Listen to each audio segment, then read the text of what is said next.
Assalamualaikum warahmatullahi wabarakatuh. Alhamdulillahirabbil alamin. Wassalatu wassalamu ala asrofil anbiya wal mursalin sayyidina Muhammadin wa ala alihi wa ashabihi ajmain. Amma ba'du. Para pemirsa NU TV yang berbahagia, pada cerita dan obrolan Ramadan kali ini kita akan membahas tentang kapan sih hari raya. Telah terhubung bersama kami di sini adalah Gus Hidayatullah. Beliau selaku Ketua LWP PCNU Kabupaten Lumajang dan sekaligus mantan Ketua Lembaga Falakiyah PCNU Kabupaten Lumajang masa bakti 2017 sampai 2022. Okay. Oleh karena itu, pada sore hari ini kita akan membahas dan membahas lebih lanjut kapan Lebaran yang akan kita laksanakan, apakah hari Rabu atau hari Kamis atau mungkin hari Selasa. Okay. Oleh karena itu, sebelum pemaparan ini kita mulai, alangkah baiknya kita awali dengan pembacaan iftitah bi suratil Fatihah. Dengan harapan mudah-mudahan apa yang kita sampaikan, apa yang kita paparkan pada sore hari ini diberikan barokah oleh Allah Subhanahu wa taala dan bermanfaat untuk kita semua. Ala hadhihi niyyah wa ala kulli niyatin shalihah. Al-Fatihah. A'udzubillahi minasyaitonir rajim. Bismillahirrahmanirrahim. Ar-Rahmanir-Rahim. Maliki yaumiddin. Iyyaka na'budu wa iyyaka nasta'in. Shiratal mustaqim. Baiklah pemirsa NU TV yang berbahagia. Untuk membahas kapan tanggal 1 Syawal 1445 Hijriah, kami sudah bersama kami saat ini Gus Hidayatullah akan membahas terkait perhitungan hisab ru'yat. Oleh karena itu, Gus, ini terkait awal bulan Syawal pada 1445 Hijriah ini, kira-kira teman-teman di LFNU Lumajang, menurut informasi yang beredar, apakah akan melaksanakan Ru'yatul Hilal? Oke. Assalamualaikum warahmatullahi wabarakatuh. Ustaz Samsul yang saya hormati, memang NU itu selama ini dalam hal penentuan bulan-bulan Qomariyah, ya. Termasuk diantaranya 3 bulan yang sangat krusial, ya. Itu bulan Ramadan, Syawal, dan Zulhijjah. Itu memang selama ini menggunakan metode hisab dan ru'yah. Ya. Utamanya Ru'yatul Hilal bil fi'li, ya. Namun dalam melaksanakan kegiatan Ru'yatul Hilal bil fi'li itu tentunya ada beberapa hal yang perlu dilakukan, salah satunya yaitu dengan tetap menggunakan ilmu hisab. Ilmu hisab karena biar kita itu dalam melakukan ruqyat itu ada panduannya, ada tata caranya, sehingga di mana posisi hilal itu dapat kita ketahui. Seperti itu. Dan insya Allah untuk kegiatan Ruqyatul Hilal tahun ini dari lembaga Falakiyah ini kemarin juga sudah berkirim surat kepada kami selaku perwakilan dari Kementerian Agama. Jadi saya juga di Kementerian Agama itu selaku pejabat di Badan Hisab Ruqyat. Jadi ada BHR di Kemenak, itu saya ada di dalamnya. Dan insya Allah kita akan bersama-sama dengan lembaga Falakiyah Nahdlatul Ulama itu akan melaksanakan kegiatan Ruqyatul Hilal bil fi'li pada hari Selasa. Kenapa kok hari Selasa? Seperti itu, ya. Jadi hari Selasa itu kalau secara hitung-hitungan itu Ramadan itu sudah mencapai 29 hari. Dan pada tanggal 29 Ramadan itu juga telah terjadi ijtima. Ijtima itu atau saat ijtima itu adalah masa di mana posisi matahari, posisi bulan dan juga posisi bumi itu berada dalam satu garis. Dan alhamdulillahnya untuk hari Selasa itu ijtima'nya itu ada di kisaran jam 01. Artinya masa dari saat ijtima' ke waktu maghrib atau waktu ghurub itu ada sekitar 16 jam lebih. Berarti umur hilalnya sekitar 16 jam? Bukan. Jadi masa ijtima'. Masanya. Masa ijtima'nya itu kalau untuk umur hilalnya nanti juga ada di sekitaran 26 menit ya. Jadi itu sudah sangat memenuhi kriteria imkanur ruqyah. Ya. Untuk posisi hilal, ketinggian hilal, Gus? Secara matematis ya dan ilmu hisab untuk Syawal tahun ini itu ada di kisaran 5 derajat sampai 6 derajat, artinya sudah sangat tinggi ya. Jadi kemungkinan melebihi imkan. Jadi kriteria imkan ruqyah yang terbaru ya, atau dengan metode imkan ruqyah Nahdlatul Ulama, atau kalau di Kemenak itu dikenal dengan Neomabim, itu kan minimal 3 derajat. 3 derajat dengan elongasi 6,4 derajat itu sudah sangat memenuhi sekali. Namun ya itu, kita juga masih harus menunggu terlebih dahulu kondisi di lapangan seperti apa, apakah cerah dan lain sebagainya, karena cuaca juga sangat mendukung. Seperti itu. Terus untuk kira-kira ini yang juga ada pertanyaan dari beberapa teman-teman, kok harus ada imkan, sementara imkan dari NU sendiri kan baru-baru ini menetapkan 3 nggih. Bahkan sebelumnya 2 enggak. Itu apa kok bisa ada perubahan tentang imkan, Gus? Jadi gini, apakah faktor kondisi alam mungkin atau bagaimana? Jadi kalau boleh saya bercerita ya. Jadi dulu itu kriteria imkan di Kementerian Agama maupun di Nahdlatul Ulama itu menggunakan metode 238. Artinya 2 derajat, terus jarak antara matahari dan bulan itu 3 derajat, dan umur bulan, bukan umur bulan, jadi ijtima'nya itu masa ijtima' itu 8 jam. Jadi kalau sudah dianggap sudah 2 derajat, kemudian jarak antara matahari bulan itu sudah 3 derajat, dan ijtima'nya itu sudah lebih dari 8 jam, maka sudah bisa diimkan. Namun pengalamannya setelah dilakukan beberapa kali penelitian, ternyata ya walaupun memang sempat ada ya laporan di bawah 2 derajat melihat seperti itu. Namun secara ilmu astronomi setelah diteliti oleh beberapa peneliti ya, baik dari LAPAN, baik dari BRIN dan lain sebagainya, itu selama beberapa periode ternyata itu hilal itu tidak bisa dilihat manakala berada di bawah 3 derajat. Di bawah 3? Di bawah 3 derajat. Termasuk elongasinya itu juga tidak bisa dilihat manakala belum 6,4 derajat. Dan terakhir dilihat itu di posisi 3 derajat. Oleh karenanya kemudian Kementerian Agama bekerjasama dengan Kementerian Agama dari Singapura, dari Malaysia, dan dari Brunei itu di tahun 2021 itu kemudian merubah kebijakan imkan yang lama yang awalnya dengan metode 238 kemudian diganti dengan metode 6,4 derajat. Itu seperti itu. Jadi karena perkembangan teknologi, sehingga memang segala sesuatu itu kalau sudah berubah sesuai dengan zamannya gitu ya. Jadi mengeliminir kegiatan metode yang lampau seperti itu. Jadi sejak tahun 2021 kemudian berubah yang awalnya dari 2 derajat menjadi 3 derajat. 6,4 derajat.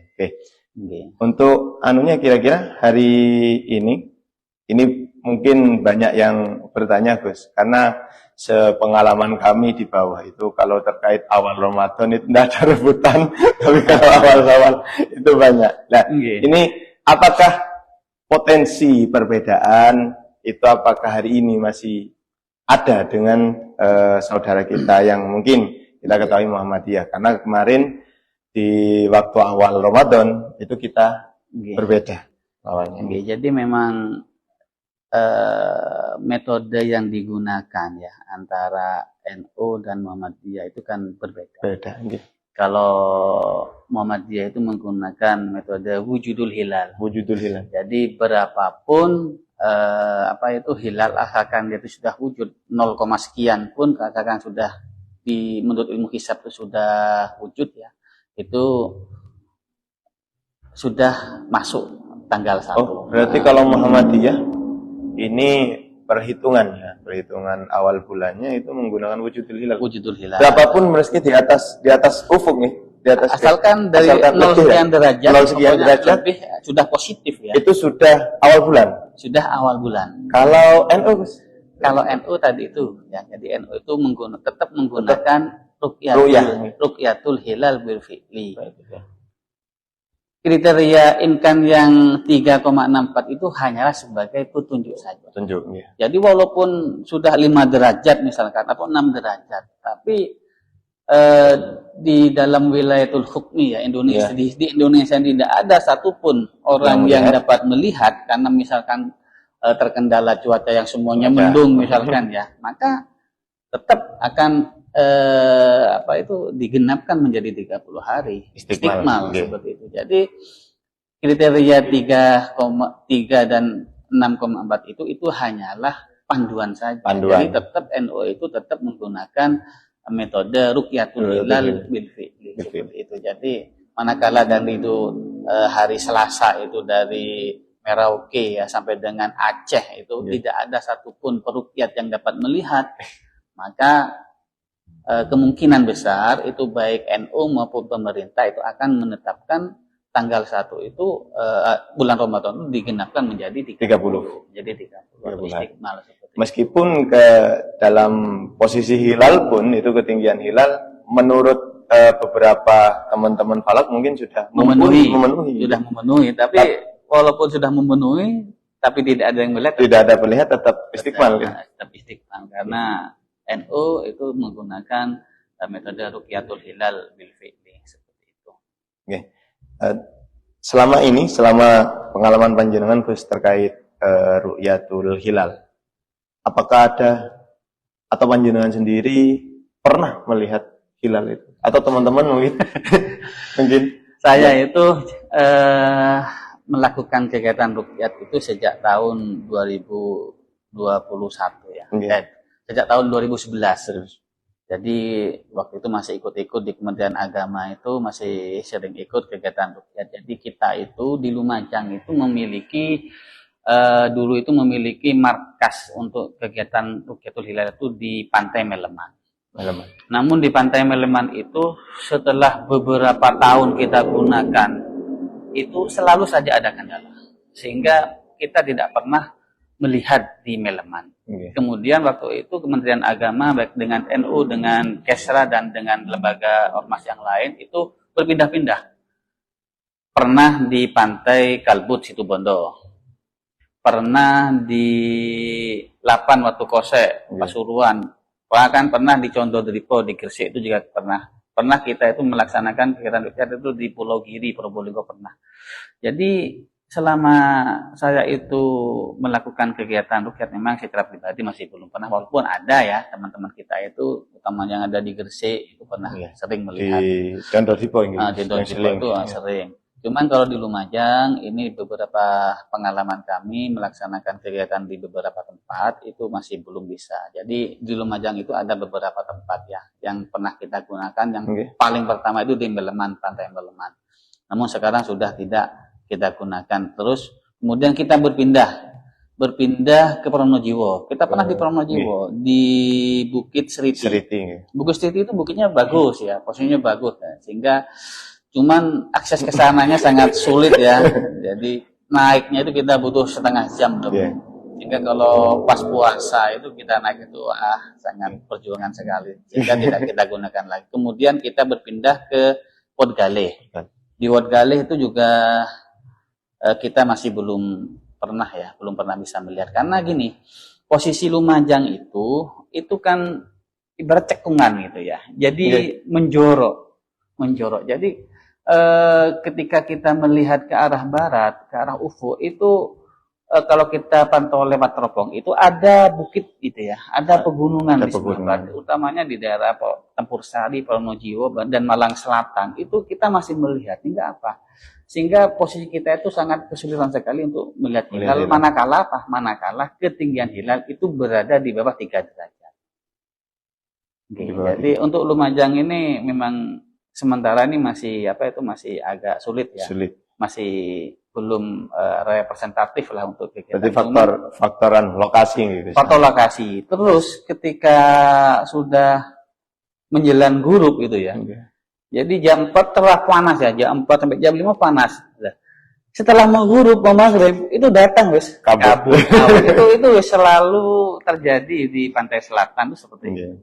Apalagi sekarang ini posisi kegiatan observasinya itu kan dipindah lebih ke barat lagi, ke AWR. Nah, ini otomatis membutuhkan ketinggian hilal yang lebih tinggi lagi karena makin dekat dengan bukit seperti itu yang ada di sebelah barat. Kira-kira untuk Gus, untuk lokasi Ru'yatul Hilal yang pernah panjenengan ikuti ini, khususnya di daerah Lumajang, apakah pernah daerah utara mungkin? Kita di tahun 2018 ya. Ketika saya masih menjadi ketua lembaga Falakiyah, pernah beberapa kali mencoba daerah-daerah ya, di daerah utara. Di Kelakah kita menaiki tower di Kelakah. Ternyata setelah kita sorot ke barat itu ya Semeru. Masih Semeru. Bahkan kita pernah itu di Gunung Sawur. Gunung Sawur itu pas Semeru. Dan di daerah Ranuyoso ini rencana ya. Dulu itu kita merencanakan di daerah Ranuyoso, cuman masih belum sempat terlaksana lah. Cuman ya itu karena daerah utara Lumajang itu kan posisinya kan pegunungan pegunungan. Jadi memang belum begitu ideal untuk dilakukan observasi hilal di sana. Ya yang paling bagus ya tetap di pantai selatan. Karena itu tempat satu-satunya kita yang paling memenuhi kriteria di situ. Cuman ya itu harus ketinggiannya itu di atas 3 derajat. Karena kalau kita lihat dari teropong itu lokasi sebelah barat itu saya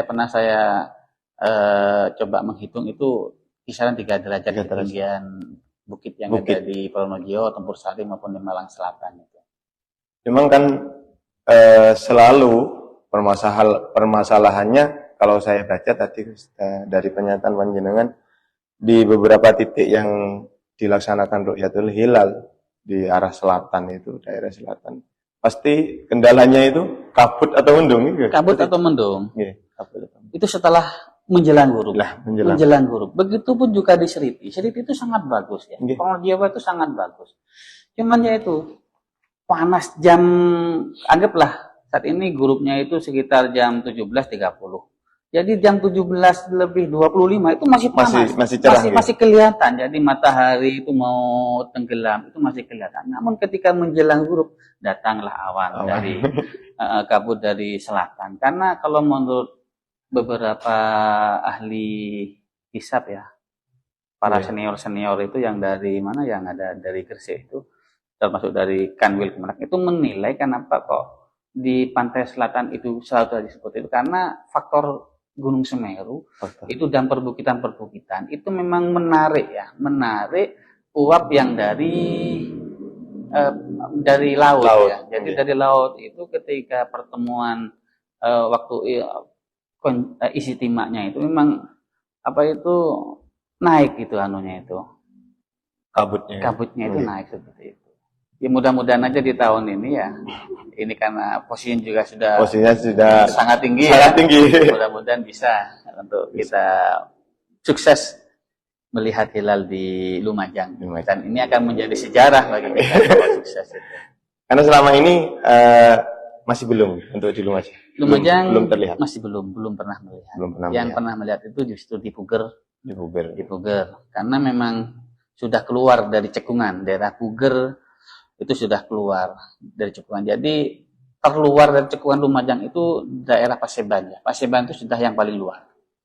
Jadi Paseban itu bagus sebetulnya, cuman bukan Lumajang. Bukan Lumajang timur. gitu. Jadi yang paling timur Lumajang itu ada di Melman. Itu yang paling timur yang berbatasan langsung dengan Jember. Melman itu pun masih dalam cekungan gitu. Masih dalam cekungan. Masih dalam cekungan. Jadi agak sulit terlihat. Posisi yang paling timur. Paling timur dari Lumajang. Jadi kalau jenengan melihat peta itu kan pasti Lumajang itu gini ya. Agak masuk sedikit. Agak cekungan. Okay. Terkait teman-teman di Lumajang, apakah ada perencanaan untuk lagi? Apakah di AWR itu sudah memenuhi syarat kira-kira? Kira-kira. Karena saya lihat kayaknya masih kita kan semakin ke barat kayaknya. Semakin ke barat. Semakin ke barat. Otomatis bukit itu kan kayaknya tambah dekat itu ya. Iya, saya juga kemarin itu kan memang sudah menjadi kebijakan dari Ketua Lembaga Falakiyah yang baru ya, memilih AWR untuk lokasi observasi. Cuman kalau menurut saya tidak masalah, tetap digunakan di situ. Dan insya Allah ini akan banyak yang ikut. Kemarin sudah menghadap ke kami di Kementerian Agama itu dari LDII. LDII itu juga sudah mau ikut ya. Nah, LDII insya Allah juga akan bareng dengan kita, termasuk dari beberapa pesantren kemarin juga mau ikut, mudah-mudahan nanti juga ada dari Miftahul Ulum maupun dari Al Fauzan itu juga rencananya mau ikut, tapi tidak tahu tergantung nanti situasinya seperti apa. Yang jelas tetap nanti akan kita lakukan di AWR sekaligus untuk kita evaluasi apakah AWR ini memenuhi syarat atau tidak seperti itu, karena leres jenengan ini makin ke barat seperti itu. Kalau posisi sangat bagus di AWR. Sangat bagus. Cuman agak jauh dari pantai itu agak jauh, sehingga ketika kita sorot ke barat itu ya langsung bukit ya. Langsung bukit seperti itu. Mudah-mudahan nanti dengan ketinggian hilal yang sudah ada di kisaran 5 sampai 6 derajat ini kita bisa melihat seperti itu. Dan insya Allah sekarang kan sahabat-sahabat dari organisasi yang lain itu kan alatnya kan sudah canggih ya. Rata-rata nanti sudah akan membawa teropong yang terbaru lah. Mereka juga punya alat, insya Allah. Mudah-mudahan saja nanti kita bisa melihat di AWR. Amin. Kalau bisa melihat hilal berarti menjadi sejarah pertama kali di Lumajang, dan kita mencoba menghadirkan dari pengadilan agama ya untuk bisa melakukan kegiatan penyumpahan rohaniwannya itu melalui pengadilan agama. Walaupun nanti pengadilan agama tidak bisa hadir, kita sudah siapkan rohaniwan dari Kementerian Agama yang siap. Manakala ada 1 atau 2 orang dari peruqyat kita itu yang berhasil melihat, mudah-mudahan aja bisa ya. Karena itu kalau belum pernah melihat sulit karena dikira itu piringannya bulan, ternyata bukan. Makanya perlu peralatan yang super canggih dan juga ketelitian dalam melakukan kegiatan observasi seperti itu. Berarti ini masih dalam proses perbaikan, proses usaha agar bisa sukses dalam melihat hilal ini. Karena selama ini belum pernah. Kita kalau daerah-daerah atas kira-kira apakah memungkinkan untuk daerah misalkan B29 B29 ini pernah mau kita coba. Saya 2 kali ke B29 ya.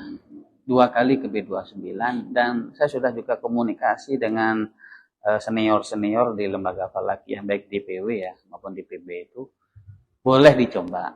Cuman gini. Markas itu mempengaruhi waktu buruk ya. Nah, jadi tinggi tempat itu berpengaruh. Contoh, ini contoh real sekarang.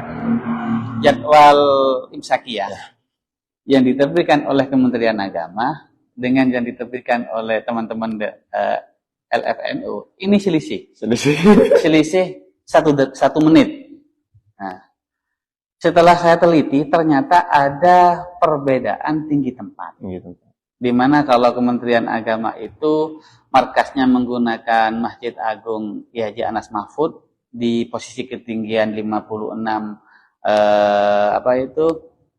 mdpl ya. MDPL.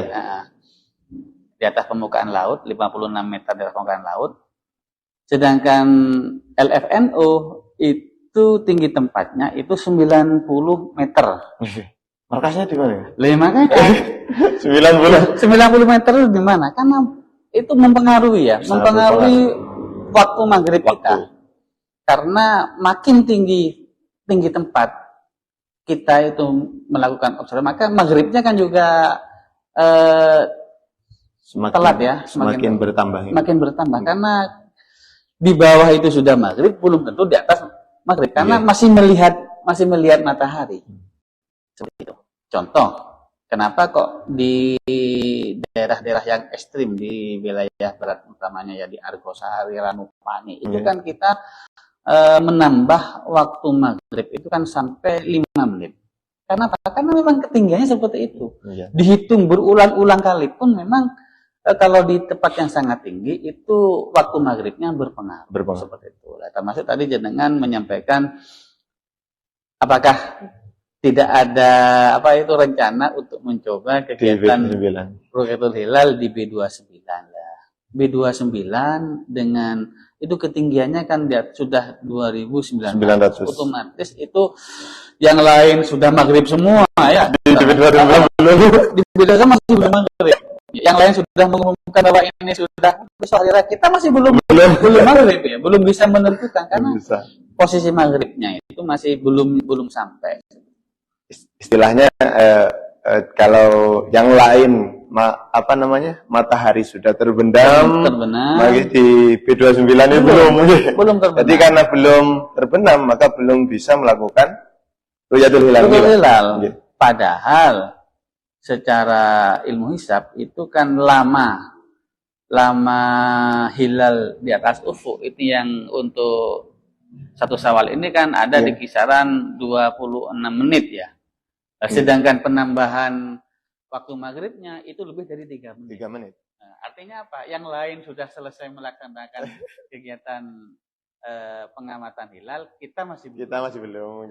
Oleh karenanya inilah yang perlu kita jadikan pertimbangan kenapa kita kok tidak mengambil tempat-tempat yang relatif terlalu tinggi. Kenapa kok selama ini kita itu setiap kali mengadakan kegiatan Rukyatul Hilal itu selalu di pantai karena maghribnya lebih cepat. Atau paling tidak sama dengan markas yang di kota.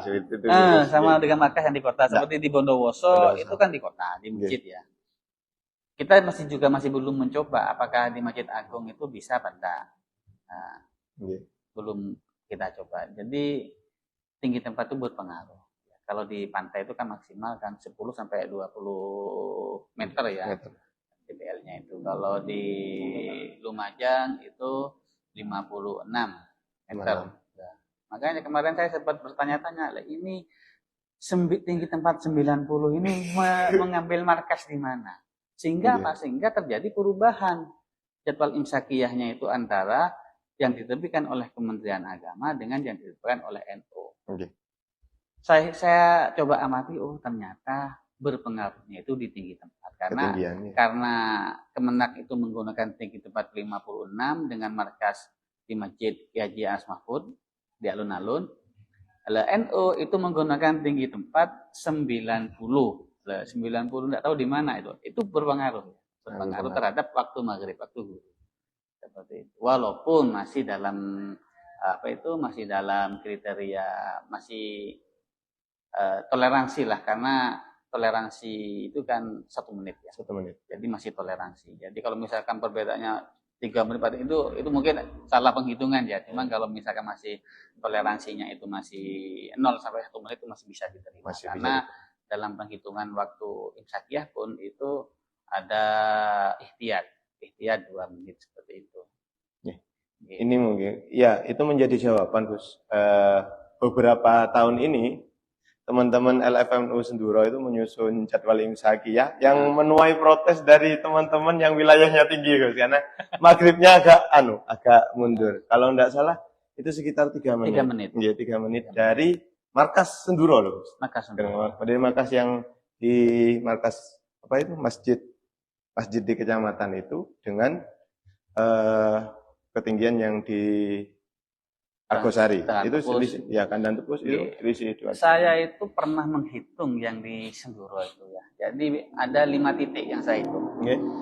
Yang satu di Sari Kemuning. Okay. Yang satu di Senduro, satunya di Kandang Tepus, satunya di Argosari, satunya di Ranupane. Kalau Kandang Tepus dengan Burno itu relatif sama. Relatif sama, ketinggiannya sama. Memang ada perbedaan. Kenapa? Karena itu perbedaannya itu dipengaruhi tinggi tempat. Jadi beda. Sari Kemuning, Purworejo itu sudah masuk wilayah Senduro. Namun tidak sama tinggi tempatnya dengan masjid Baitul Salam ya. Tidak sama. Jadi masjid di Sari Kemuning itu selisih 1 menit. Kenapa? Karena faktor ketinggian. Kayak lebih ikut ke guys di Lumajang. Sari Kemuning, Purworejo itu masih cenderung ikut ke Lumajang. Ke Lumajang. Kalau Senduro ini sudah penambahannya ya 1 menit lah. 1 menit. Karena terus nambah lagi 1 menit seperti itu. Yeah. Argosari apalagi Argosari. Jadi ini tugas dari Lembaga Falakiyah MBCNU Senduro ya untuk memberikan pemahaman dan literasi kepada masyarakat. Memang waktu maghrib itu kan waktu terbenamnya matahari. Dan benamnya matahari, posisi tempat itu mempengaruhi. Berbeda ketika terbenam dari pantai. Itu memang satu jalur ya. Okay.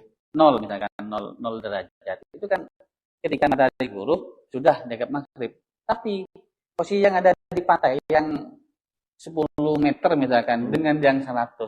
Yang 100 itu masih bisa melihat. Masih bisa melihat. Artinya masih belum maghrib. Belum maghrib.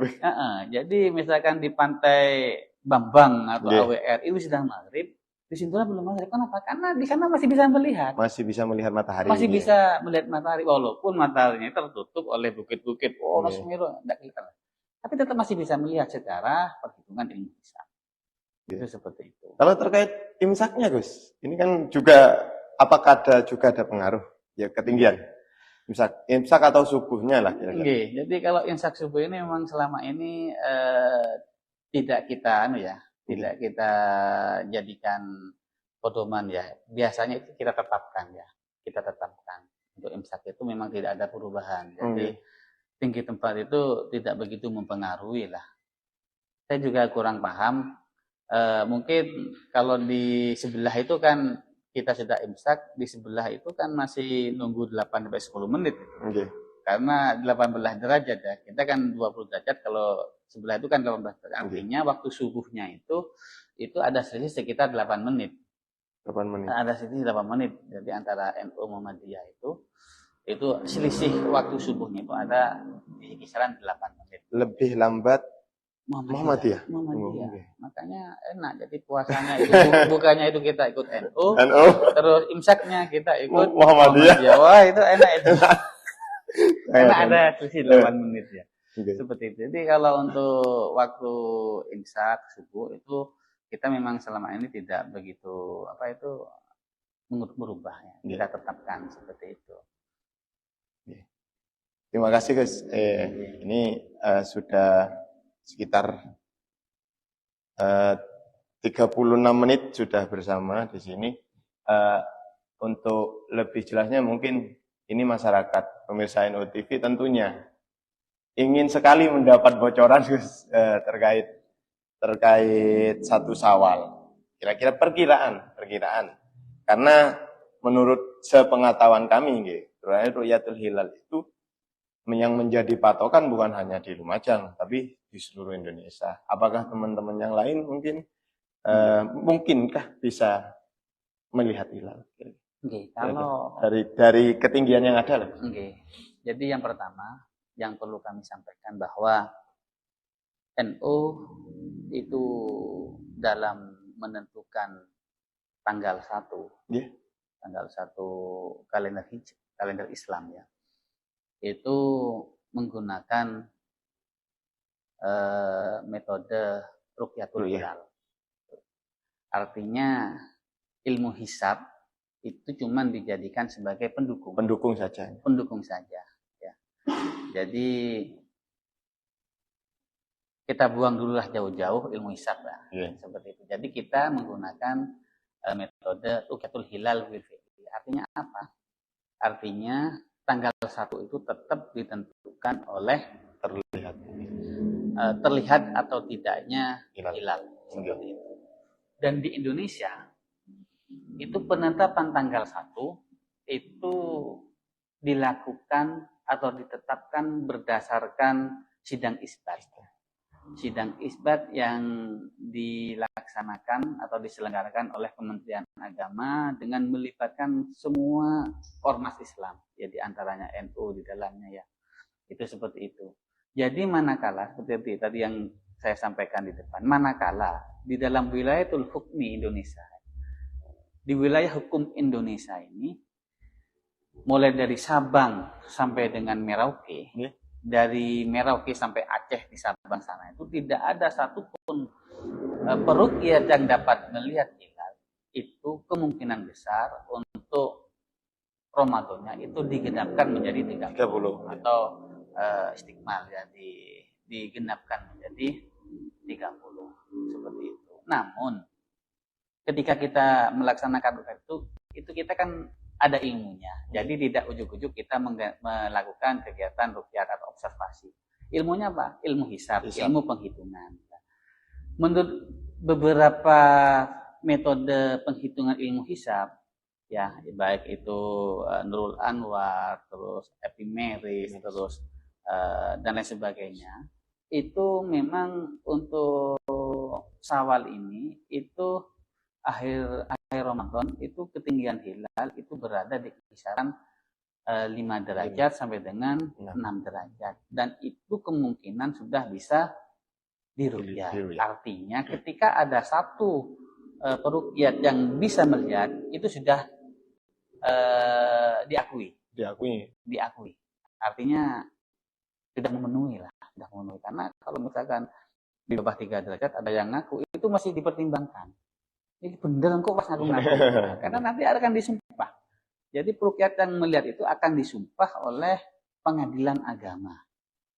Apakah betul-betul kesaksiannya itu betul-betul dapat dipercaya atau tidak. Dan itu menjadi syarat mutlak dari Kementerian Agama dalam sidang isbat itu menentukan awal bulan. Itu seperti itu. Jadi kita selaku warga Nahdlatul Ulama tetap yang pertama itu anjuran dari kami tetap patuh pada prosedur yang ada, tetap menunggu hasil keputusan sidang isbat yang nanti dilaksanakan oleh Kementerian Agama yang mengundang seluruh ormas yang ada di Indonesia, baik itu NU, Muhammadiyah, diundang semua seperti itu. Jadi bersabar dulu lah. Bersabar. Para pemirsa, ini ada himbauan dari beliau, Wah, bersabar dulu terkait satu Syawal 1445 Hijriah, dan keputusannya nanti masih menunggu sidang isbat yang juga Kementerian Agama akan menerima laporan hasil dari Ruqyatul Hilal dari beberapa lokasi yang dilaksanakannya Ruqyatul Hilal. Kan tetapi sepenuhnya itu berada di hasil keputusan sidang isbat yang akan dilaksanakan kapan itu? Hari Selasa. Hari Selasa. Jadi hari Selasa jam 17 biasanya. Hari Selasa jam 17. Kita sudah selesai semua karena sidang isbat itu dilakukan setelah seluruh wilayah Indonesia itu selesai melaksanakan. Ya. Jadi di sini misalkan di Lumajang ini kan grupnya kan di kisaran 28 sampai 29 di tanggal berapa? Hari Selasa itu ya. Ya, hari Selasa. Nah, itu. Tapi di wilayah Indonesia Barat itu kan di kisaran masih 40-45. Jadi ada selisih sekitar setengah jam Mas Yan. Berarti paling akhir itu wilayah mana, Gus? Grupnya. Paling akhir itu tetap di daerah Aceh ya. Aceh. Di daerah Aceh, di daerah Sabang itu. Berarti harus menunggu itu ya, menunggu selesainya di Aceh dulu. Karena kita ini terus sidang. Wilayatul hukminya ini Indonesia. Kalau sebelah itu kan global. Kalau global itu titik epicentrumnya itu ya, titik itu di Mekah ya, itu global. Dan beda. Jadi posisi di Indonesia dengan di Mekah itu beda. Makanya kita kan sering menjumpai ya. Ketika di Indonesia masih belum hari raya, ternyata di Arab Saudi sudah berhari. Karena memang posisi hilalnya berbeda. Jadi di Indonesia masih misalkan 2 derajat, bisa jadi di Arab Saudi sudah 8-10 derajat. Karena makin ke barat itu posisi hilal itu makin tinggi. Seperti itu. Makanya potensi perubahan itu pasti ada. Seperti itu. Makanya ya jangan kok beda Indonesia kok belum kok Saudi kok sudah. Karena memang metode hitungnya beda. Dan di sebelah itu juga sudah menggunakan global. Kita masih wilayatul hukmi Indonesia. Oke. Terima kasih Gus atas segala paparannya. Semoga bermanfaat bagi warga Nahdien utamanya. Pemirsa NUTV yang berbahagia, sekedar beberapa penjelasan dari beliau yang dapat kami simpulkan bahwa Ru'yatul Hilal yang dilaksanakan oleh BHR maupun LFNU di Kabupaten Lumajang akan dilaksanakan pada hari Selasa, hari Selasa di AWR atau Lapangan Latihan Tembak di Pandanwangi dengan beberapa ormas yang lain. Tetap pantau terus kegiatan dan laporan LFNU dan juga BHR dan BHR Lumajang. Kemudian segala hasil keputusan 1 Syawal itu tetap kita dihimbau oleh beliau untuk menunggu hasil sidang isbat yang akan dilaksanakan oleh Kementerian Agama Indonesia, Republik Indonesia. Mungkin ini yang bisa kami sampaikan. Semoga bermanfaat. Terima kasih Gus atas kehadirannya, atas sempat menyempatkan hadir ke sini dengan segala kesibukan beliau. Terima kasih sahabat pemirsa NUTV yang berbahagia. Wa akhiran dari kami, wassalamualaikum warahmatullahi wabarakatuh. Waalaikumsalam.